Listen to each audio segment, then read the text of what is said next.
সুস্থ ঘরে বসে শিখতে থাকি। প্রিয় শিক্ষার্থী বন্ধুরা, সাহস না কাটি অনলাইন স্কুল ক্লাসে সবাইকে স্বাগত। বন্ধুরা, আজকে নবম দশম শ্রেণীর বাংলা সাহিত্য থেকে গদ্যের একটা কবিতা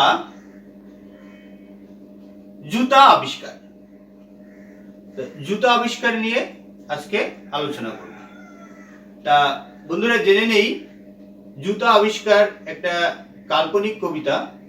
তা এই কবিতাটি কবিগুরু রবীন্দ্রনাথ ঠাকুরের কল্পনা কাব্যগ্রন্থ থেকে সংকলিত হয়েছে। তার আগে আমরা সবাই কবিগুরু রবীন্দ্রনাথ সম্পর্কে কম বেশি সবাই জানি। তারপরেও আরেকটু বলে নিই, কবিগুরু রবীন্দ্রনাথ ঠাকুর জন্মগ্রহণ করেন কলকাতার জোড়াসাঁকো ঠাকুর পরিবারে। জন্মগ্রহণ করেন 25শে বৈশাখ 1268 বঙ্গাব্দ। ইংরেজি সাল হচ্ছে 7 মে 1861 সালে। কবিগুরু রবীন্দ্রনাথ ঠাকুরের পিতার নাম হচ্ছে মহর্ষি দেবেন্দ্রনাথ ঠাকুর। মাতা সারদা সুন্দরী দেবী। আমি এখানে একটু তোমাদের জানার জন্য লিখে রেখেছি, মহর্ষি দেবেন্দ্রনাথ ঠাকুর জন্মগ্রহণ করেন 1817 সালে, মৃত্যুবরণ করেন 1905 সালের 19 জানুয়ারি। সারদা সুন্দরী দেবী জন্মগ্রহণ করেন 1826 সালে এবং মৃত্যুবরণ করেন 1875 সালে। কবিগুরু রবীন্দ্রনাথ ঠাকুরের সহধর্মিণী মৃণালিনী দেবী, ওনার জন্ম 1873 সালে, মৃত্যুবরণ করেন 1902 সালে। কবিগুরু রবীন্দ্রনাথ ঠাকুর বিবাহ করেন 1883 সালে। পড়ালেখার প্রথম দিকে আসলে কবিগুরু রবীন্দ্রনাথ ঠাকুরের প্রাতিষ্ঠানিক পড়ালেখা তেমন হয়নি। প্রথমে কবিগুরু রবীন্দ্রনাথ ঠাকুরকে ওরিয়েন্টাল সেমিনারিতে ভর্তি করে দেওয়া হয়, তারপরে নর্মাল স্কুলে, তারপর বেঙ্গল একাডেমি এবং সেন্ট জেভিয়ার্স কলেজিয়েট স্কুলে কিছুদিন পড়ালেখা করেন। কিন্তু প্রাতিষ্ঠানিক পড়ালেখা তার ঠিক ভালো লাগতো না। কিন্তু তিনি ঘরে বসে, যেমন তোমরা এখন ঘরে বসে পড়ালেখা করছো, ঘরে বসে বাড়িতে পারিবারিক লাইব্রেরিতে তিনি প্রচুর পরিমাণ পড়ালেখা করতেন। মাত্র 17 বছর বয়সে 1878 সালে তাকে ইংল্যান্ডে পাঠিয়ে দেওয়া হয় ব্যারিস্টারি পড়ানোর জন্য। কিন্তু সেখানে তার পড়ালেখা পূর্ণাঙ্গ না করে তিনি 1.5 বছর পরে পড়ালেখা ফেলে আবার কলকাতায় চলে আসেন। কিন্তু মাত্র 8 বছর বয়সে কবি কবিতা লেখা শুরু করেন। 1874 সালে তত্ত্বাবধানী পত্রিকায় তার প্রথম কবিতা অভিলাষ প্রকাশিত হয়।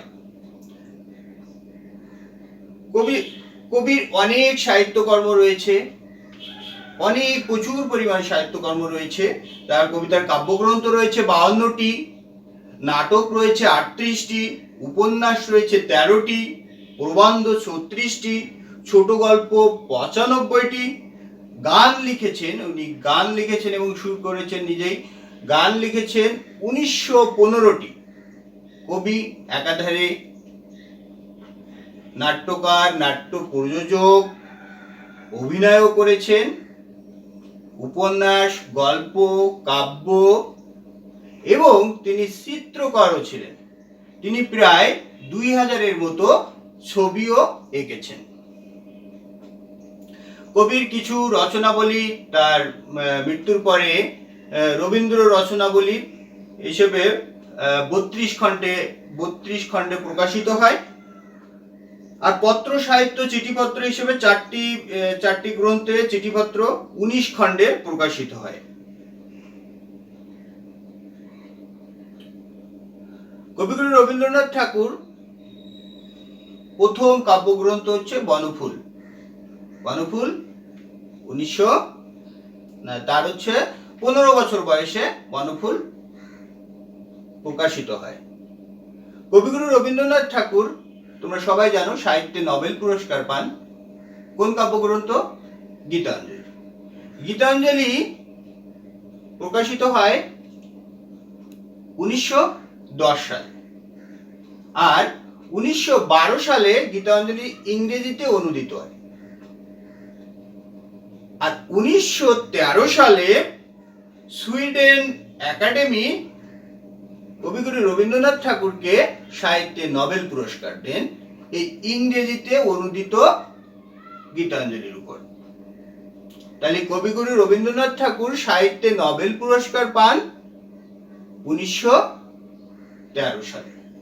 তিনি প্রথম এশিয়া মহাদেশের প্রথম সাহিত্যে নোবেল পুরস্কার পেয়েছিলেন। কবিগুরু রবীন্দ্রনাথ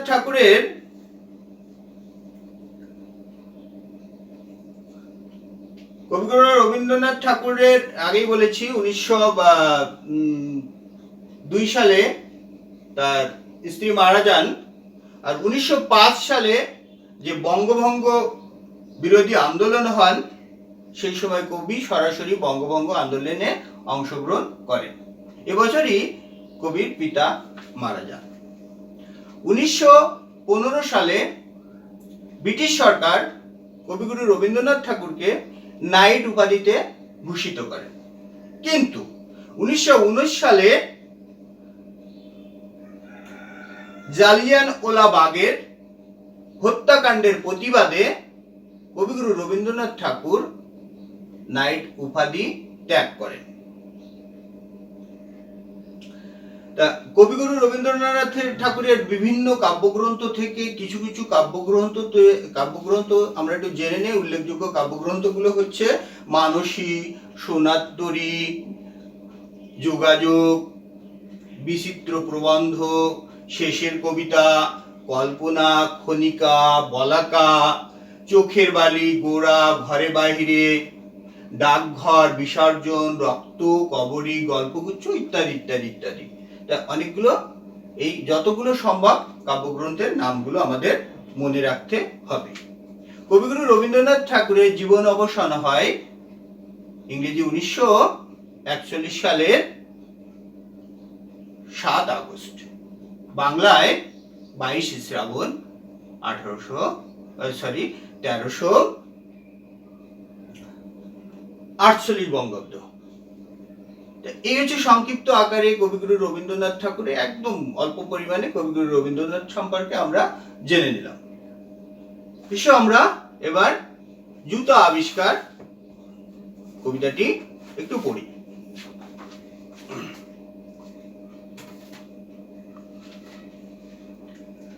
কহিলা হবু শুনো গো গবুরায়,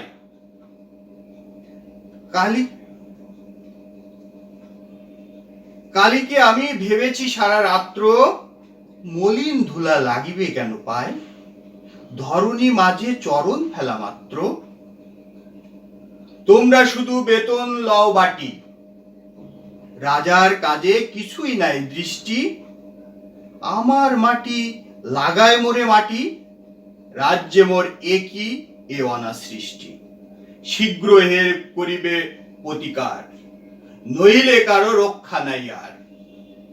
শুনিয়া গবু ভাবিয়া হলো খুন, দারুণ ত্রাসে ঘর্ম বহে গাত্রে, পণ্ডিতের হইল মুখ চুন, পাত্রদের নিদ্রা নাই রাত্রে, রান্না ঘরে নাইকো চড়ে হাড়ি, কান্না কাটি পড়িল বাড়ি মধ্যে, অশ্রু জলে ভাসিয়ে পাকা দাড়ি, কহিলা গবু হবুর পাদ পদ্মে, যদি না ধুলা লাগিবে তব পায়ে, পায়ের ধুলা পাইব কি উপায়ে, শুনিয়া রাজা ভাবিল দুলি দুলি, কহিল শেষে কথাটা বটে সত্য, কিন্তু আগে বিদায় কর ধুলি, ভাবিও পরে পদধূলির তত্ত্ব। ধুলা অভাবে না পেলে পদধূলি, তোমরা সবে মাইনে খাও মিথ্যে, কেন বা তবে পুষিনু এতগুলো উপাধি ধরা বৈজ্ঞানিক ভিত্ত। আগের কাজ আগে তো তুমি সারো, পরের কথা ভাবিও পরে আরো। আধার দেখে রাজার কথা শুনি, যতন ভরে আনিল তবে মন্ত্রী। যেখানে যত আছিল জ্ঞানী গুণী, দেশে বিদেশে যতেক ছিল যন্ত্রী, বসিল সবে চশমা চোখে আটি, ফুরায়ে গেল 19 পিসে নস্য। অনেক ভেবে কইল গেলে মাটি, ধরার তবে কোথায় হবে শস্য। কহিল রাজা তাই যদি না হবে, পণ্ডিতেরা রয়েছ কেন তবে। সকলে মিলি যুক্তি করি শেষে, কিনিল ঝাঁটা 17.5 লক্ষ। ঝাঁটের চোটে পথের ধুলো এসে, ভরিয়া দিল রাজার মুখ বক্ষ। ধুলায় গেল দোলায় কেউ মেলিতে নারে চোখ, ধুলার মেঘে পড়িল ঢাকা সূর্য। ধুলার বেগে কাশিয়া মরে লোক, ধুলার মাঝে নগর হলো উচ্চ। কহিল রাজা করিতে ধুলা দূর, জগৎ হলো ধুলায় ভরপুর। তখন বেগে ছুটিল ঝাঁকে ঝাঁক, মশক কাকে 21 লাখ ভিস্তি। উপরে বিলে রইল শুধু পাক, নদীর জলে নাইকো চলে কিস্তি। জলের জীব মরিল জল বিনা, ডাঙ্গায় প্রাণী সাঁতার করে চেষ্টা। পাকের তলে মচিল বেচা কেনা, সর্দি জ্বরে উজান হলো দেশটা। কহিল রাজা এমনই সব গাধা, সুধারে বড়ি করিয়া দিল কাদা। আবার সবে ডাকিল পরামর্শে, বসিল পুনঃ যতেক গুণবন্ত। ঘুরিয়া মাথা হেলিল চোখে শস্য, ধুলার হায় নাইক পায় অন্ত। কহিল মহি মাদুর দিয়ে ঢাকো, ফরাস পাতি করিবে ধুলা বন্ধ। কহিল কেহ রাজারে ঘরে রাখো, কোথাও যেন থাকে না কোনো রন্ধ। ধুলার মাঝে না যদি দেয় পা, তাহলে পায়ে ধুলা তো লাগে না। রাজা কহিল রাজা সে কথা বটে বড় খাঁটি, কিন্তু মোর হতেছে মনে সন্দেহ। মাটির ভয়ে রাজ্য হবে মাটি, দিবাস রাত্রি রহিলে আমি বন্ধ। কহিল সবে সামারের তবে ডাকি, চর্ম দিয়ে মুড়িয়া দাও পৃথি। ধুলির মহি ঝুলির মাঝে ঢাকি, মহিপতির রহিবে মহাকীর্তি। কহিল সবে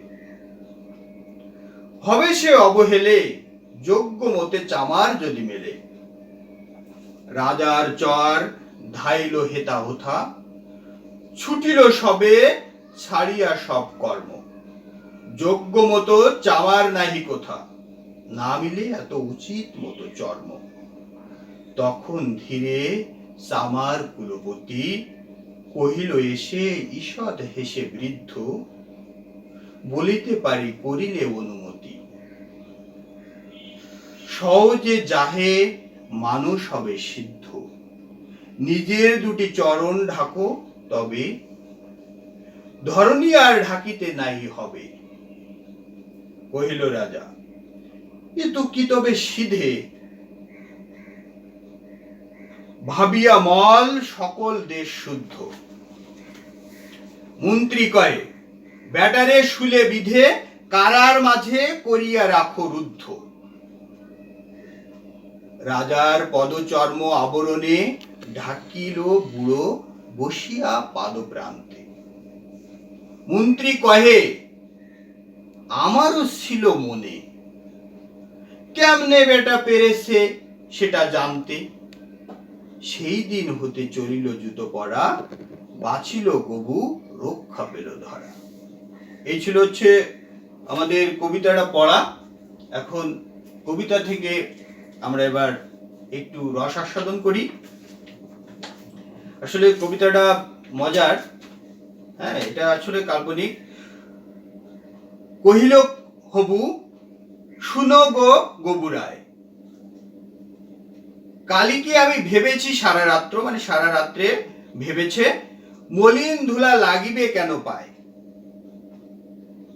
মলিন ধুলা লাগিবে কেন পায় মানে পা, ধরণী মাঝে চরণ ফেলা মাত্র। চরণ মানে পা, তার মানে পৃথিবীতে ধরণী মানে আমাদের ভূপৃষ্ঠ, এই ভূপৃষ্ঠিতে পা ফেলা মাত্র কেন মলিন ধুলা পায়ে লাগবে। তোমরা শুধু বেতন লও বাটি, রাজার কাজে কিছুই নাই দৃষ্টি, মানে রাজার প্রতি তোমাদের কোনো খেয়াল নাই। আমার মাটি লাগায় মোরে মাটি, মানে আমার দেশের মাটি আমাকে আবার মাটি লাগাচ্ছে, সে কথা বলছে। রাজ্য মোর একই এ অনার সৃষ্টি, শীঘ্র করো শীঘ্র এর করিবে প্রতিকার। প্রতিকার মানে সমাধান, হ্যাঁ, নাহিলে কারো রক্ষা নাই আর। সবাইকে হুকুম দিল যে এর প্রতিকার করো, নাইলে কারোর আর রক্ষা নাই। শুনিয়া গবু ভাবিয়া হলো খুন, মানে ভাবতে ভাবতে তার অন্ত নেই। দারুণ ত্রাসে মানে ভয়ে, ঘর্ম বহে গাত্রে, গাত্রে মানে গা থেকে তার ঘাম বেরোচ্ছে। পণ্ডিতের হইল মুখ চুন, মানে মুখ চুন বলতে এখানে হচ্ছে পণ্ডিতদের চিন্তা করতে হইতে মুখ ফ্যাকাশে হয়ে গেছে। পাত্রদের নিদ্রা রায় রাত্রে, মানে চাকর বাকর যারা আছে, পাত্রদের নিদ্রা নাহি রাত্রে, রান্নাঘরে নাইকো চড়ে হাড়ি, মানে গৃহবধূ বা যারা দাস দাসীরা ছিল তারাও এই চিন্তায় আর হ্যাঁ তারা হাড়ি চুলাচ্ছে মানে চাপাচ্ছে না বা রান্নাঘাটনা বন্ধ করে দিয়েছে। কান্নাকাটি পড়িল বাড়ি মধ্যে, অশ্রু জলে ভাসায় পাকা দাড়ি, এক বৃদ্ধ পাকা দাড়িওয়ালা, হ্যাঁ, তো অশ্রু জলে ভাসায় পাকা দাড়ি, কহিল গবু হবুর, মানে গবুর পাকা দাড়ি কাঁদতে কাঁদতে দাড়ি দিয়ে পানি পড়তেছে। হবুর পাদপাদ্যে এসে বলতেছে, পায়ে ধরে বলছে, যদি না ধুলা লাগিবে তব পায়ে, পায়ের ধুলা পাইব কি উপায়। বলছে আপনার পায়ে যদি ধুলা না লাগে তাহলে আমরা পদধূলি পাবো কি করে। শুনিয়া রাজা ভাবিল দুলি দুলি, রাজা ভাবছে, কহিল শেষে কথা বটে সত্য, কিন্তু আগে বিদায় করো ধুলি। ভাবিও পরে পদধূলির তত্ত্ব, তত্ত্ব কথা পরে, আগে ধুলি বন্ধ করো। ধুলার অভাবে না পেলে পদধূলা, তোমরা সবে মাইনে খাও মিথ্যে। তার মানে এই ধুলার অভাবে যদি পদধূলি দিয়ে যদি তোমাদের কাজ হইতো তাহলে মাইনে লাগবে কেন। কেন বা তবে পুষিনু এতগুলা উপাধি ধরা বৈদিক বৃত্ত, এই ধুলার ব্যবস্থা যদি না করতে পারো তাহলে আমি কেন বৈজ্ঞানিকদের বা উপাধি ধরা বৈজ্ঞানিকদের কেন আমি পুষতেছি। আগের কাজ আগে তো তুমি সারো, পরের কথা ভাবিও পরে আরো, মানে পরের কথা পরে ভাবা যাবে। আধার থেকে রাজার কথা শুনি, যতন ভরে আনিল তবে মন্ত্রী। এবার যত্ন করে মন্ত্রীকে আনলো। যেখানে যত আসছিল জ্ঞানী গুণী, দেশে বিদেশে যতেক ছিল যন্ত্রী, মানে যত গুণী যা এবং যারা যন্ত্রী ছিল সবাইকে নিয়ে আসলো। বসিল সবে চশমা চোখে আটি, ফুরিয়ে গেল 19 পিসে নস্য। এই 19 এটা তোমাদের বহু নির্বাচনী প্রশ্নে আসে। 19 পিসে নস্য, 19 পিসে হচ্ছে ঢাক বা ঢাকের আকৃতির কাঠের তৈরি পাত্র, মানে কাঠের তৈরি পাত্র, ঢাক বা ঢোলের আকৃতির মতো। নস্য মানে হচ্ছে এক ধরনের নেশা জাতীয় তামাক, হ্যাঁ, তামাক গুঁড়ো করে ওর সাথে এই গ্রামাঞ্চলে জামের পাতা বা হচ্ছে কলা গাছের এই পাতা শুকায় একসাথে ছাই করে একসাথে ব্যবহার করে গ্রামের লোক নেশা হিসেবে ব্যবহার করে, সেটাকে বলে নস্য। অনেক ভেবে কইল, গেলে মাটি ধরায় তবে কোথায় হবে শস্য? যদি মাটি চলে যায় তাহলে ফসলাদি কিভাবে হবে? কহিল রাজা, তাই যদি না হবে পণ্ডিতেরা রয়েছ কেন তবে? তাই যদি না হয় তাহলে পণ্ডিতরা কি করতে রয়েছে? সকলে মিলি যুক্তি করি শেষে কিনিল ঝাঁটা 17.5 লক্ষ। কতগুলো ঝাঁটা? 17.5 লক্ষ। ঝাঁটের চোটে পথের ধুলো এসে ভরিয়া দিল রাজার মুখ বক্ষ। মানে এবার বললো তাহলে ধুলা পরিষ্কার করতে হবে, 17.5 লক্ষ ঝাঁটা কেনা হয়েছে, এটা দিয়ে ঝাড় দাও, ঝাড় দাও, ঝাড় দাও। এবং ঝাড় দিলে কি হয়? ধুলা ঝাড় দিলে কি হয়? ধুলা চারিদিকে একদম ছড়ায় ছিটায় চলে যায়। এখন এই ধুলা চলে আসছে, রাজার মুখ বক্ষ একদম ভরে গিয়েছে, শুধু রাজার নয় দেশবাসী সবাই। ধুলায় কেহ মেলিতে না রে চোখ, ধুলার মেঘে পড়িল ঢাকা সূর্য। মানে ধুলা এমন হয়ে গিয়েছে, একদম ধূসর হয়ে গিয়েছে। এবং যেমন মেঘ আকাশে থাকলে সূর্যের আলো আমাদের ভূপৃষ্ঠে আসে না, সেরকম ধুলার চোটে সূর্যের আলো আর দেখা যাচ্ছে না, মেঘের মতো হয়ে গিয়েছে। ধুলার বেগে কাশিয়া মরে লোক। যখন ধুলা আসে সকলে আমাদের শ্বাসনালীতে ধুলা গেলে সেখানে খুসখুস করে আর সবাই কাশি দেয়।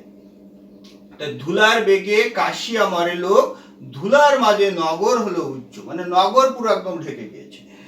কহিল রাজা, করিতে ধুলা দূর, জগৎ হলো ধুলায় ভরপুর। তখন বেগে ছুটিল ঝাঁকে ঝাঁকে। তখন মানুষ আবার ঝাঁকে ঝাঁকে ছিল।